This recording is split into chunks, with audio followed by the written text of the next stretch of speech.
In Dublin's fair city, where the girls are so pretty, I first set my eyes on sweet Molly Malone, as she wheeled her wheelbarrow.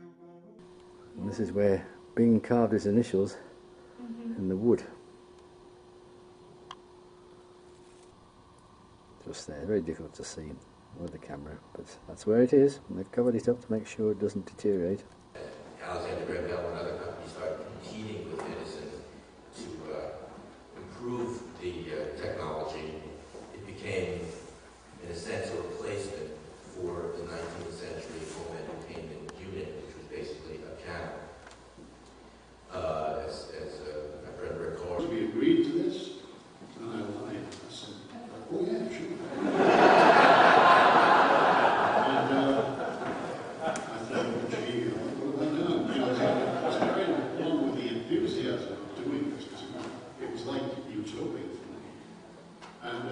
So we went in and saw Fred, and we put it to him, and Fred said, oh, Cross, oh yes, oh yeah, champion on that one, that's great. So Fred was now committed to doing 3 albums in London, when before he was resisting just doing one, you know. I thought, no, that's, I've got all those others, but what if Bing says no? By the way, the best impressions in the world, who are we kidding? Cezanne, Matisse, and I first worked with Fred Astaire, and I never worked with Fred Astaire. And the hour's getting late, and I appreciate being here, and this has been fascinating, listening to all this. Just, intriguing. Make a great TV show. But I'm not going to say too much because I'm saving my best material for tonight, where we get fed. For dinner. Incidentally, Gary Yidden's first book on Bing was incredible. It took me 3 years to read it. Great more stuff, though. It's got to be much, much shorter.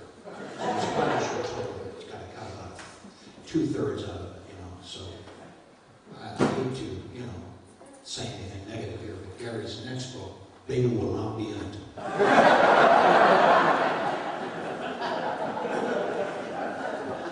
Just the pictures.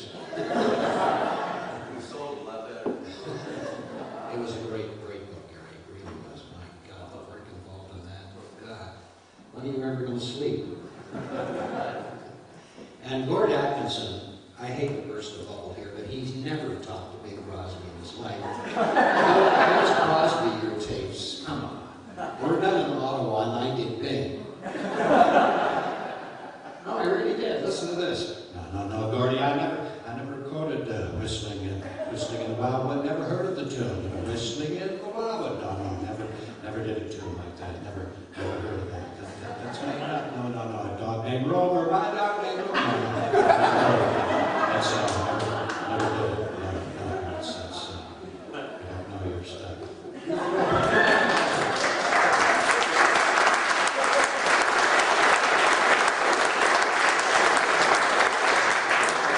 You think that's funny?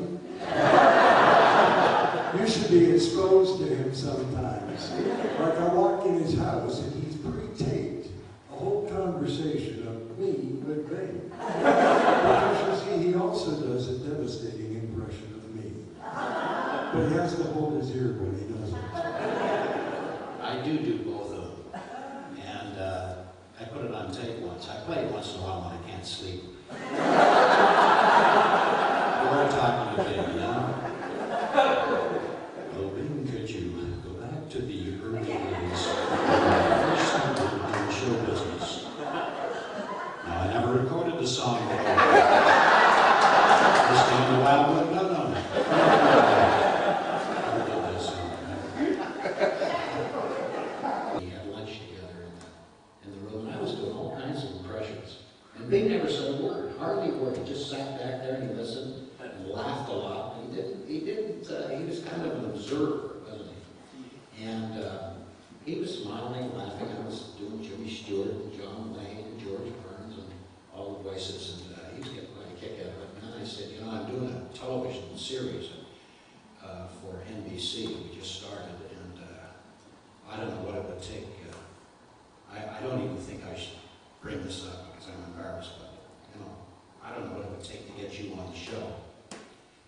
said, well, why don't you pick up the phone?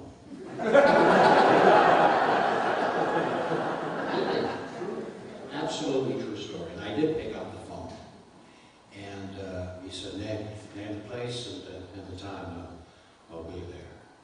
And it's unbelievable, but I can remember going to the producers of my show and some of the NBC brass and saying, you're the guys who are going to believe this. Bing Crosby wants to do my show. My God. You know what they said? Well, when? I said, well, you could fit it in like 2 weeks from now. And they said, oh, no, it's not going to happen. I said, it's not going to happen. No, we got Starsky and Hutch on that week. I'll never forget this. And then the other jerk at NBC says, Bing Crosby, well, what's he done? I said, well, I'll back the truck up. But he did do the show. And he was just terrific. And I was so nervous when we did this medley together. Oh my God, it was one of the most nervous times of my life. God, I was singing with Bing. And I was sweating. And I was trying to look cool and everything. But inside I was dying. And we kept doing it in segments. And I would screw up and we'd have to go back to the beginning. And then Bing would start screwing up deliberately. And I knew why he was doing that. Because he didn't want it all on me. I said, oh, I'm sorry, Rich, I came in wrong there. Sorry, we'll have to do that over. He knew that I made a mistake. And that's the kind of a guy that he was. And it took us about 6 hours to do this medley. But what a thrill to work with him. And we're going to show that tomorrow. Tomorrow afternoon. Ragtime band. Anything for an audience. Music and it grand, it's the best band in the land. Ragtime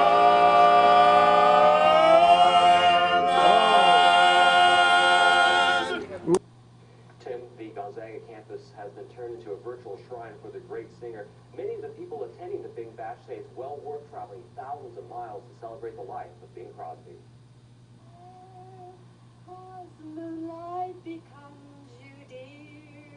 It seems like everyone has their favorite Bing Crosby song. In the lilt of Irish laughter, you can hear the angels sing. The late entertainer certainly making a mark on a new generation of fans. Translated into English, it's Crosby's greatest hit. Just like the ones we used to know. Fans are in Spokane celebrating what would have been his 100th birthday. Okay, here we go. Bing Crosby buffs coming in from all corners of the world, but one of the larger groups is from Britain. And he had a very special meaning to us. He came across during wartime and entertained, and it meant a lot. Across campus, people are lining up at this book signing. Bing's wife, Catherine, just wrote a new book about the life of the late entertainer. Diehards like Cliff Boyce even bringing in his high school paper on Bing Crosby to get it autographed. If I had to be on crutches or in a wheelchair, I would have been here. I wouldn't miss this for anything. 100 years after his birth, Bing Crosby is still a force in American culture, an accomplishment that's likely to last another 100 years. Someone waits for me. Now, because of some confusion, there is some controversy whether this would have been Bing's 100th birthday. Some say he was born in 1903. His wife says Bing considers himself to be born in 1904. Reporting live, Wilson Chow, Creme 2 News. Okay, Wilson, thanks a lot. And for more information on the Bing Crosby birthday celebration, go to creme.com and look under our top story. The link is the official website. Snow flurries last night, hail this afternoon. West, you can see as we check our storm tracker, you can see that.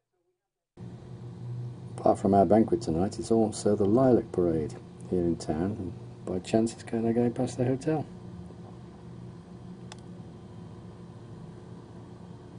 You know what that is, I'm sure.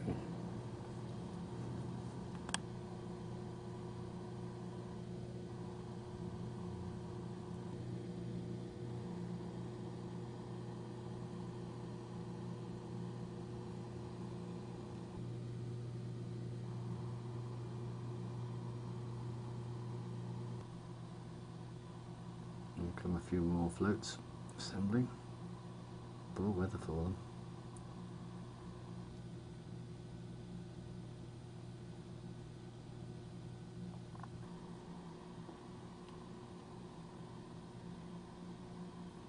That's just a car. Who's on that one? There's nobody on that one, is there? Going by itself. Well, there's nobody on it. I'm going to find an umbrella.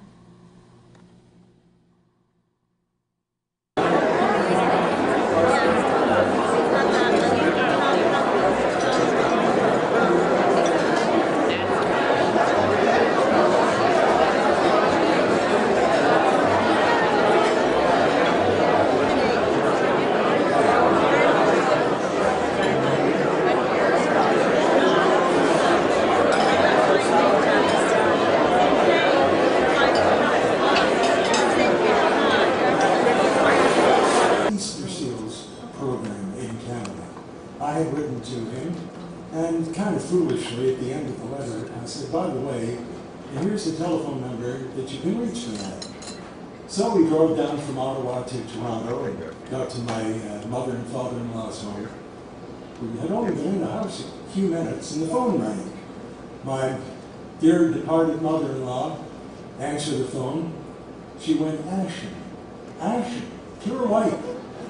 She looked at me and cupped the phone and said, I think it's Bing Crosby. And I said, you know what, Mom? I think it's Rich Little. And I'll kill him. Somehow he knew that I was going to be in Toronto. I had the most kind words.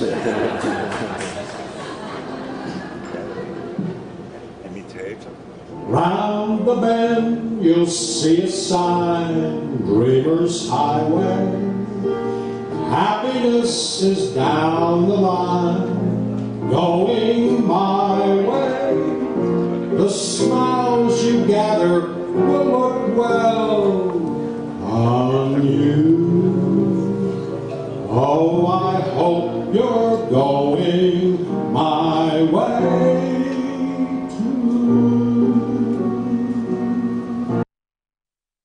Jimmy Stewart and Bing. Now I'm doing this routine in front of Dorothy Lamour, Phil Harris, Ken Carpenter, Rosemary Clooney, right? I'm doing this ridiculous routine. Anyway, he had to get this potion to stop him from turning into this monster. So he asked Jimmy Stewart and Bing to run over to his home in Toluca Lake and see if they could find this antidote. And Jimmy says, well, Bob, gee, we don't know where to look for it. I mean, you've got a big place there. You know, where the hell are we going? It's going to take us 2 years to find this thing. And where are we supposed to look for it? You don't even know where the hell it is. And Bing says, no, never mind there, Jimmy, I can find it. You know, I know Bob's place pretty well. I'll be back in about 2 hours with the potion, so just hang in here until I get back. So Bing runs off, and he comes back about 3 hours later, and Jimmy says, did you got the potion? And Bing says, no, I couldn't find it. I looked everywhere for it, but I just couldn't find it. I looked up in the attic, and all I could find up there were a lot of old war bonds. The Crimean War, I think.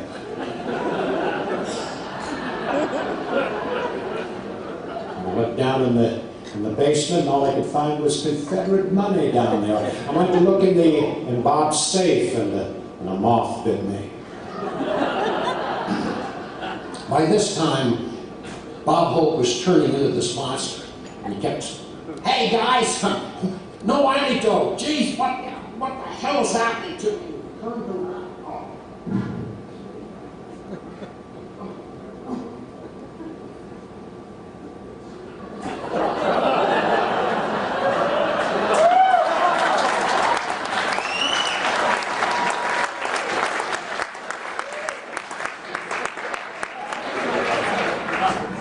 Next week, on our show, next week, along with the Dead Bear, 10 Danish dancing ducks from Denmark. We are going to have World War II with the original cast, with a surprise ending. Let's have a tremendous hand for this. Anyway, this was my routine that I did, right?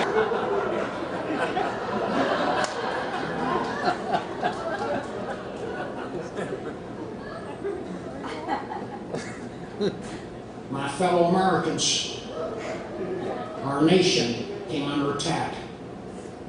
These events can shake the foundations of our tallest buildings, but they cannot touch the foundations of America. Our nation is strong. We have strong people. We have strong muscles.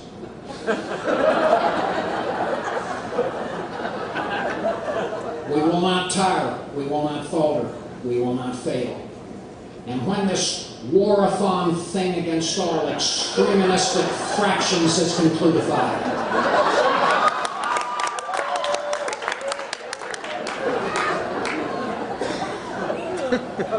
we will look out and we will see a nation of peace.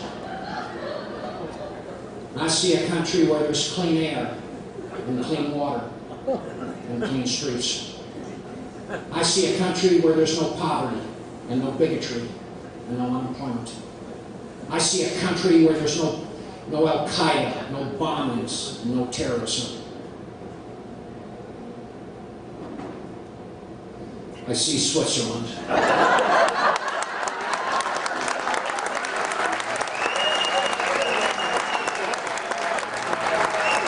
Performer of the 20th century, he is carrying on in fine style the singing legacy of his famous father.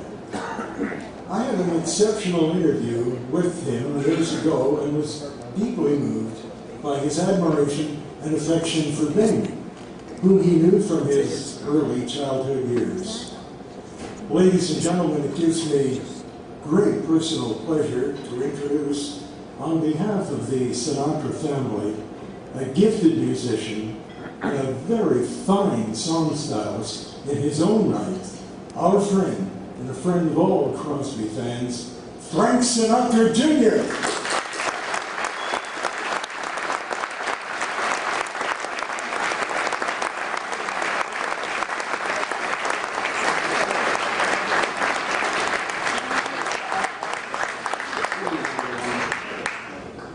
Sitting here, I've learned there are two problems tonight. First, Richie's experience on the stage was not the greatest stage line that Paul had. The greatest one was Red Fox.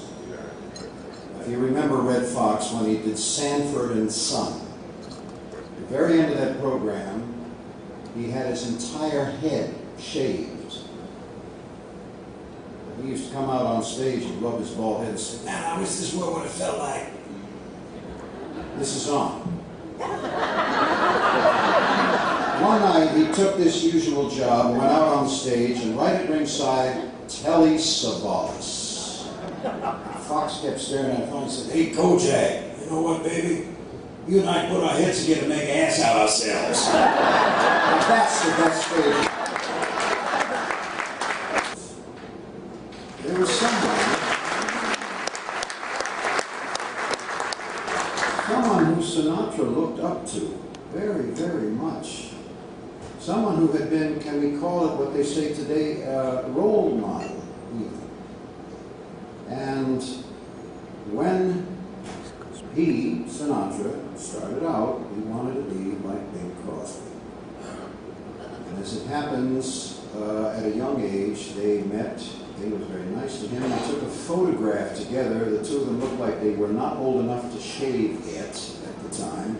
And that was one of Sinatra's prized possessions. The fact that he finally got to meet the man that he idolized so much. This was the beginning of that situation.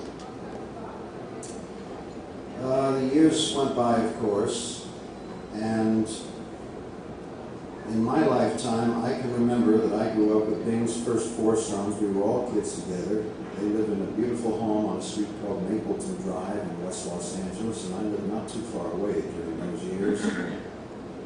And I can remember at one point, I'm guessing it was 1950, that we were all over at Bing's house. One of the boys had a birthday.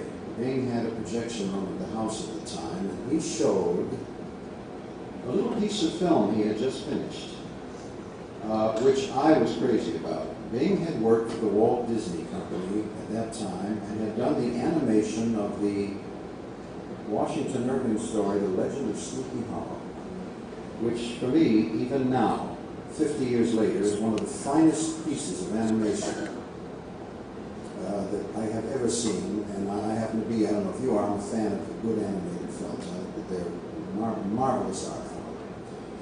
Bing was a very good actor as well as being a good singer. This is something that I've heard a lot of people compliment his music tonight. Nobody said anything about Bing as an actor. Bing was a good actor.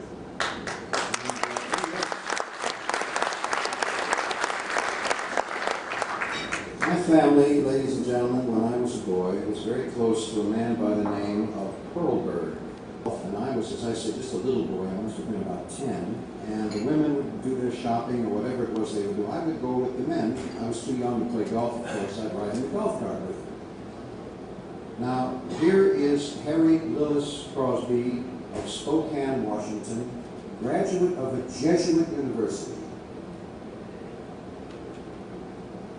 Ladies and gentlemen, I'm sure I'm not stretching anyone's imagination if I make the statement to you that when a man drives 5 consecutive golf balls into the same water trap, that is going to press anyone's discipline and, shall we say, patience. And Bing let out a string of profanity at that moment, and Mr. Perlberg said, "Bing, the kid is here." He said, "Oh, he's good, Phil, he can take it." I still remember that. When he asked me to go on the water trap and get the golf balls back, though, I said, "No, I'm going to draw the line there." The definition of Bing Crosby is, as I can still perceive it. It was 1962, and I was visiting the Paramount movie lot to see my father making a film at that time, a wonderful Neil Simon play called Come Blow Your Horn. And he was seated at the typical motion picture dressing room with the mirror and the light bulbs around him. He was supposed to be wearing a tuxedo, and he was tying. He had his makeup on. He was tying a bow tie. And I came into the dressing room. I said, "Dad, you know what? They just had a show on about music in the 20th century. And the moderator of this show, whoever it was, said that the greatest effective force, the greatest influence on American singers of either sex was Al Jolson." He was looking in the mirror now. He said, "No, I'm over here, not behind him." He looked in the mirror and he stopped time and started looking at me and he said, "Al Jolson." He said, "I would say Bing Crosby would be a better candidate." Now this was the definition that his opposite number, that Frank Sinatra gave to Bing Crosby. And I would say that that's a pretty good authority to have. I want to wrap my little portion up by saying thank you very much for your kind attention to me. I feel like I'm a visiting fireman here. If one of Bing's kids went to address a meeting in Hoboken, New Jersey, I'm sure they know exactly what I feel right now. I want to thank all of you for your kind attention and good evening. Welcome to Harlan sa Ele. You'll find anywhere in the world, my good buddy Malcolm Macfarlane.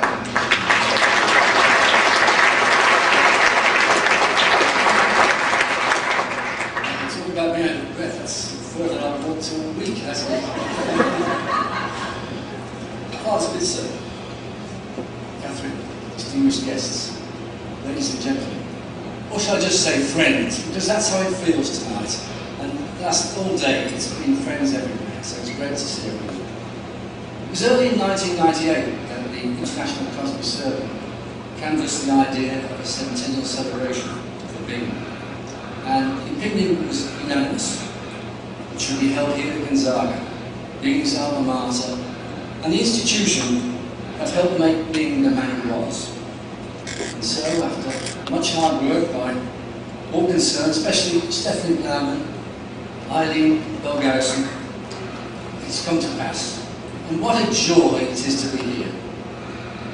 I stand before you, as God has said, as a representative of worldwide Crosbyana fan club movement, which takes in Club Crosby, which incidentally is the oldest fan club in the world, the International Crosby Circle, Bing's Friends and Collectors Society, and the Victorian Bing Crosby Society from Australia. And it's a real honour for me to express our sincere thanks to Gonzaga University, Father Spitzer, Eileen, Stephanie, and the rest of the Blue Ribbon team for making this event happen. I must also commend Crosby fan Judy Schmidt for all her hard work in conjunction.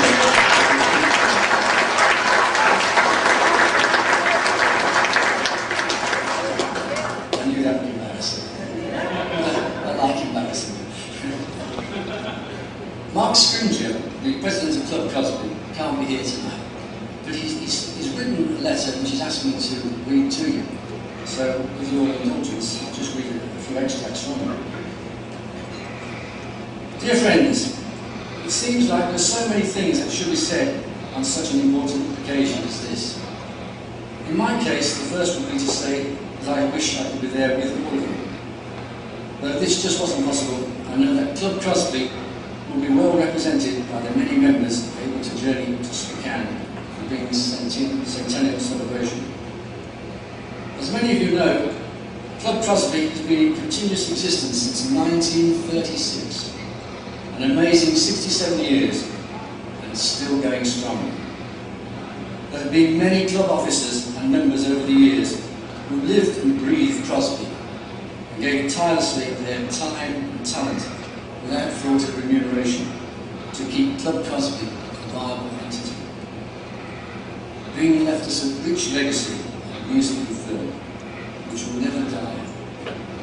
And again, as she did in the beginning, Spokane is sharing her favourite song with the entire world. Bing's friends and admirers have come through in grand fashion putting this event together. Best wishes to all, Mark Scringer, Club Crosby President, 1987 to 2003.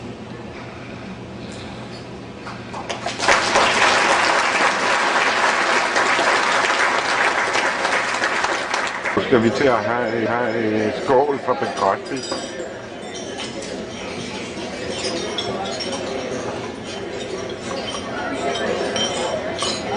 Thank you, Malcolm, very, very much.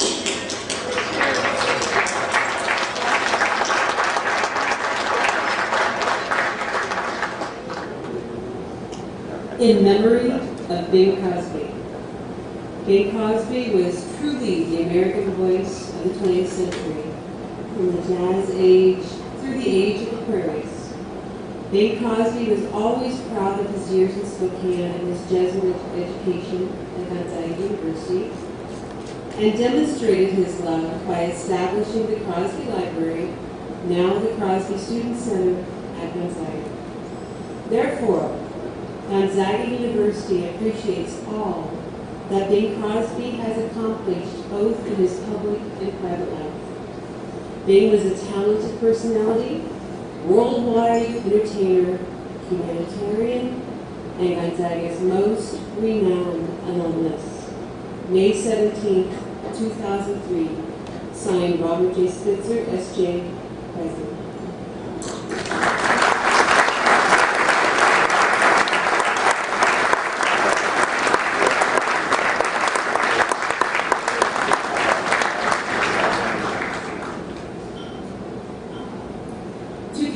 Crosby.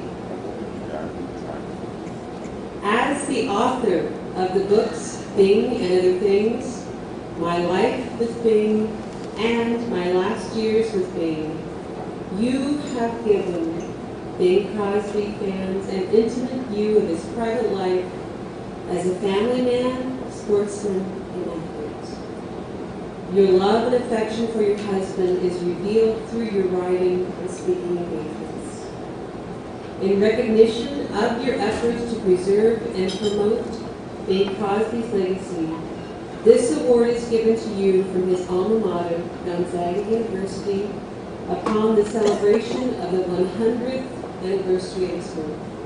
May 17, 2003, Robert J. Spitzer, S.J., President.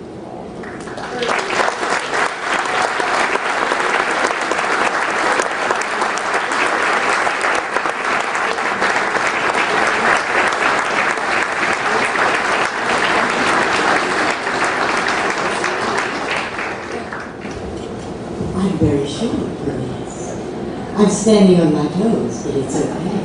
I can do this thing. I want to thank Father Switzer. I want to thank Eileen, who's very young to understand, but she's a fast learner. And I'm very grateful in the award to me that since I revealed some things about Bing that might not be known by other people, I think I'd like to reveal one more thing. I was very touched by Frank Sinatra's speech tonight. I thought it was wonderful. I'd like to tell you that Bing had many traits. I was revealing he hated soul bearers. He didn't want people to tell different thing. He hated anybody to know that he was sick, which made it a little difficult when he was having stones removed from his kidneys or falling off the stage. Yes, Mr. President, he's fine. He's out doing exercises right now. He really can't talk to you, Mr. President. Bing was, of course, unconscious and very great pain. And I wasn't to tell anybody or let anybody know. But the thing he hated worse than anything in the world, was to ask a favor of somebody. He really, really hated it. In fact, our big things, and you'll find it in the book about my begging for the nuns. Don't ask my friends for anything. Well, what about friends of friends? Don't ask them either. I mean, he made it really tough for me. But once, for the opera in San Francisco, he was supposed to appear, and he got an attack of kidney stones. Not bad enough for surgery, but he couldn't move very well. He was having to be required. And he called Frank Sinatra and asked if he would come, and Frank said, yes, of course. And he came and he did the most brilliant show. And Bing was so grateful. But I can't tell you what it cost him to pick up the phone and ask. And how really touched and how grateful he was. That the response was then and always, yes. And I'm thankful to you. And it's so nice to be able to say that in front of friends who love Bing and are part of his family. It's a big family. And it's a wonderful family. And we have gone all over the world under God's blessing. It started here in that little house, a couple of blocks away, where he did, his mother did pick up the laundry and drop it down the chute. If he didn't hang up clothes, they went down the laundry chute. He had to go down to the basement and get them back. And he had only one suit for weekdays and one suit for Sundays. So you learn to be tough. But it's a joy to be with you. I've got a plaque. He used to say Bob Hope was always over picking up a plaque. And you noticed he ducked this one too. So I'm picking up both plaques for you. Thank you so much.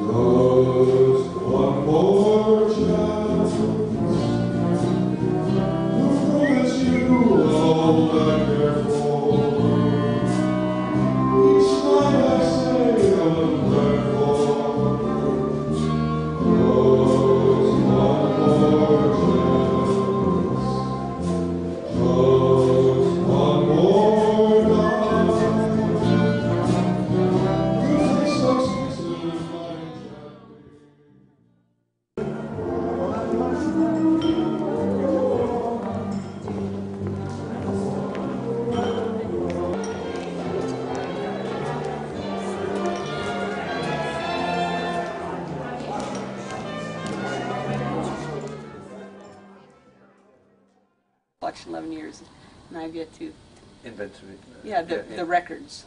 Everything else is done.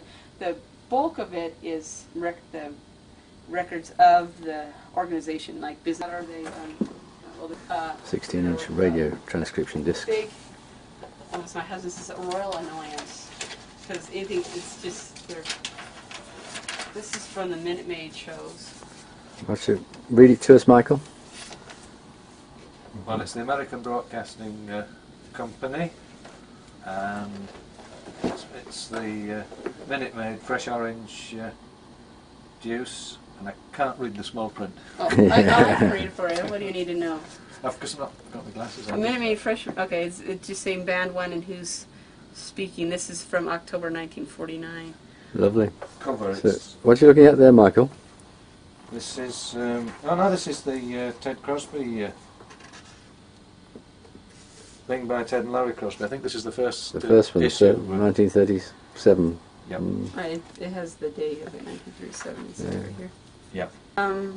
We probably have pretty close to that. I don't know about the condition of them. Well, I think people say I want to donate a record or some records. Like, well, you know, basically. How his mother was a wonderfully organized woman with 7 children. You either organize or die, I suppose. But we found the laundry chute. If they didn't hang up the clothes, they were thrown down the laundry chute. They had 1 suit for the week. And if we may have the moment that we've all waited for, and once we're off the air, we will continue with our official ceremonies here. But the moment has arrived for the Bing Crosby sculpture. And if you will, please.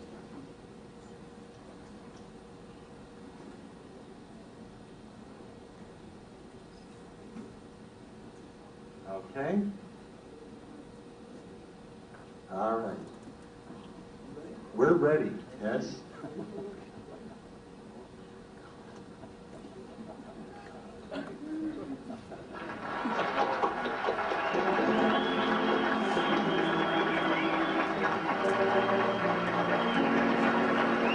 A larger-than-life-size, handsome bronze sculpture of our Bing in typical relaxed Crosby style, with his pipe, wearing a Johnny hat, and his golf clubs by his side. Great in that. And it was a great afternoon. Gord, you did an outstanding job there. I know you were concerned.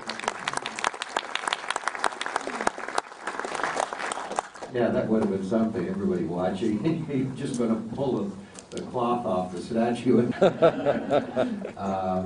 So I hope the quality is good enough, and if it isn't, you know, I kept thinking when you were showing that you know, when you were shooting that at Gonzaga back in 21 years ago, that the cameraman people kept getting in the way of the camera, and I realized it was here. You came over very well, sir.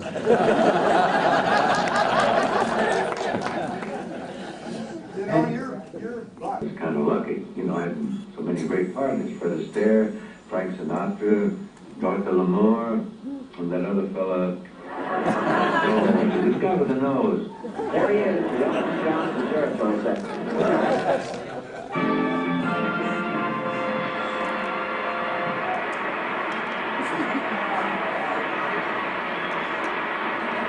Biology. Mr. Blackburn's give me all B. Bravo. Perhaps it was Bing's modesty, or maybe it was because his career began such a long time ago in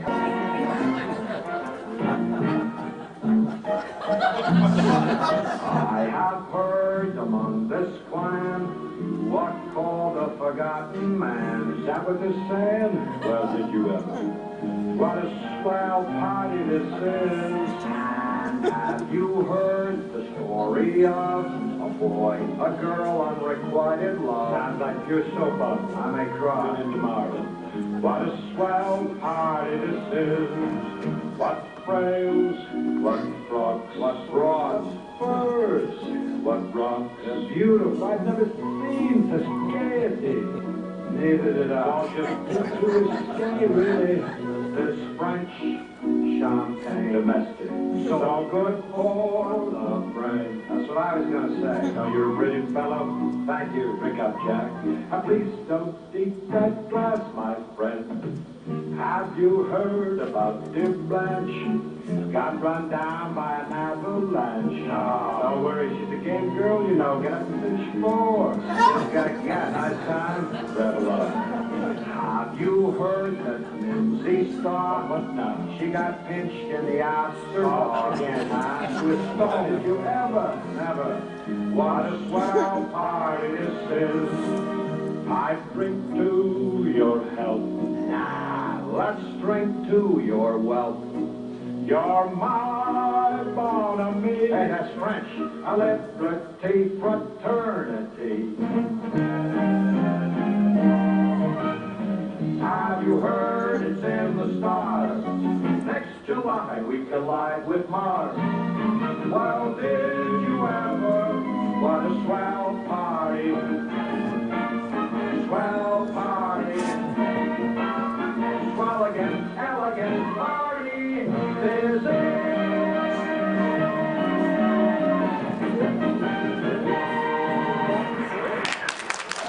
He'd like to wrap his tonsils around some of those beautiful tunes out of Tinseltown. You know, a medley of the merry music that I performed with so many great performers in the past. Boy, I wish I'd just said that. You have, many times. But I think what the old droner is trying to say here is maestro, a little teammate music in the key of OJ.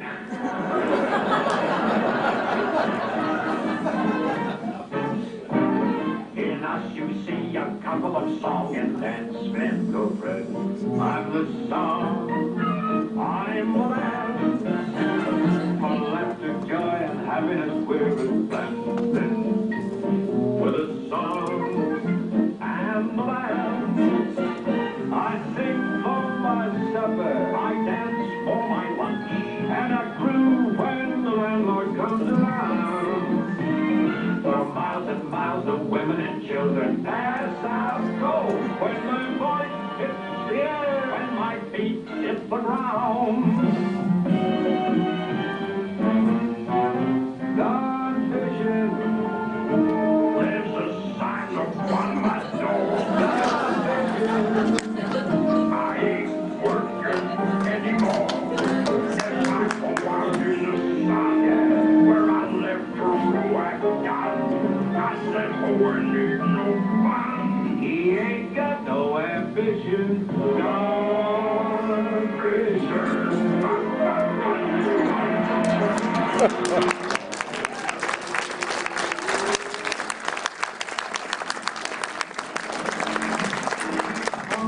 To Morocco. Well, kids, I'm just an idea. I want to tell you. Tell the gang so they won't hang around. Like Webster's dictionary, we're Morocco.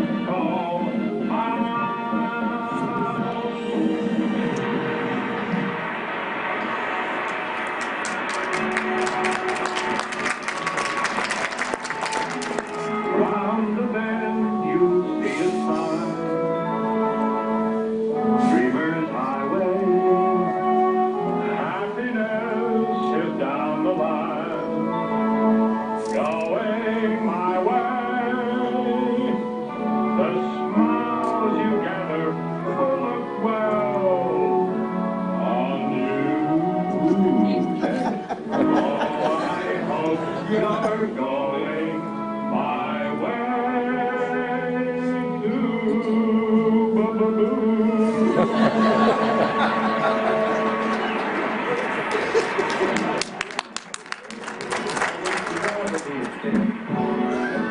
A fish hooked to anything but swim in a brook. Can't write his name or read a book. To fool the people, that's his only thought. Though he's slippery, he still gets caught. But then if that sort of life is what you wish, you might grow up to be a fish. And all the monkeys are in the zoo. Every day you meet quite a few. So you see, it's all up to you. You can be better than you are. You could be swinging on a star.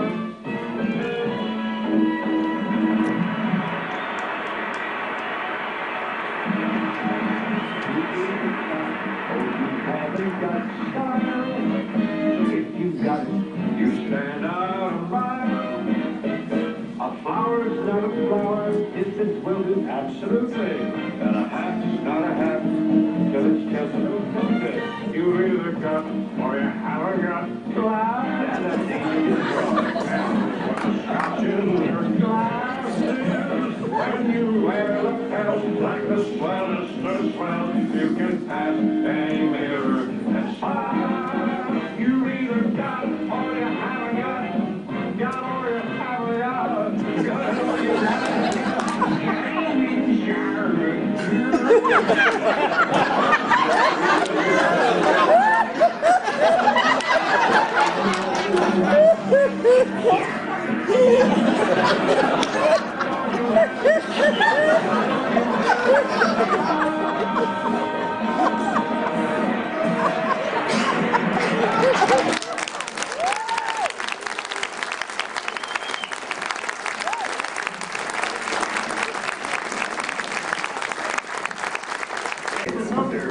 Bing Crosby here. Really, would you mind if I brought out Bing Crosby in the shape and the sound of Rich Little?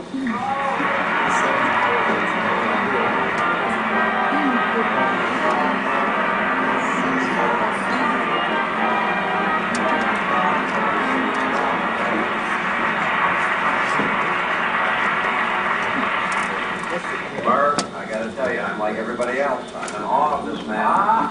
I've been so nervous for the last 2 hours. Look at these two guys. We're serious, because we both got the money to take you. Incidentally, Bob Oak just phoned, and he was going to come over here, but he's doing a benefit. They're opening a new technical station out here in the boat. Show for the pumps. I want to tell you, how about that? How about that, Bing Crosby? Isn't he something, huh?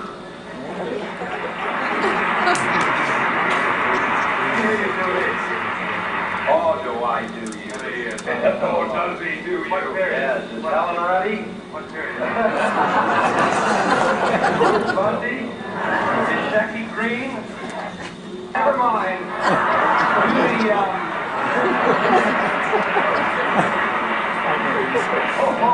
This is Bing Crosby. Welcome to the Pebble Beach Pro-Am Clam Bay. Thursday, a beautiful, blissful, balmy day for all those beginners battling that boat.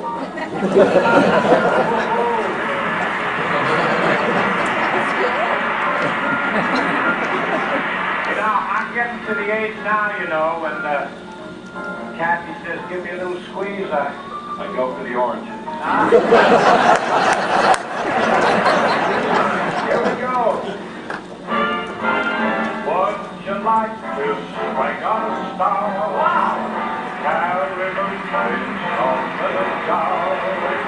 I'll be better off than you are. How would you rather be of you? How would you rather be of me? How would you rather be? Hi, this is Bob Hope. I want to tell you, thank you very much. Still haven't lost enough, Bob.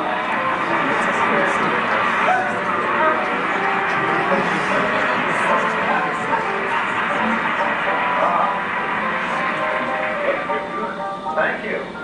You know, once before this happened, Bing, I didn't mean to do this. I have you sung right to your face. I love it. But I had on Rich one time with Hubert Humphrey, who he did right to Senator Humphrey's face, and it was so good that Muriel Humphrey took him to dinner. You're the old one. Come on with me, man. That's true. Is that true? It's true. Yeah, she said, you're coming with me, Mr. Humphrey. And I said, fine with me, Muriel.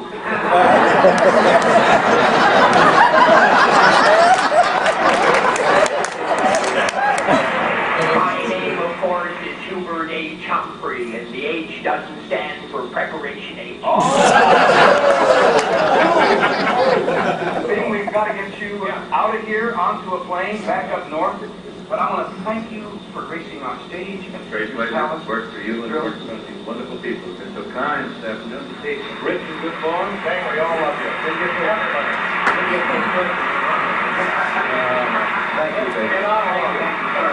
Yeah. Bing Crosby, ladies and gentlemen.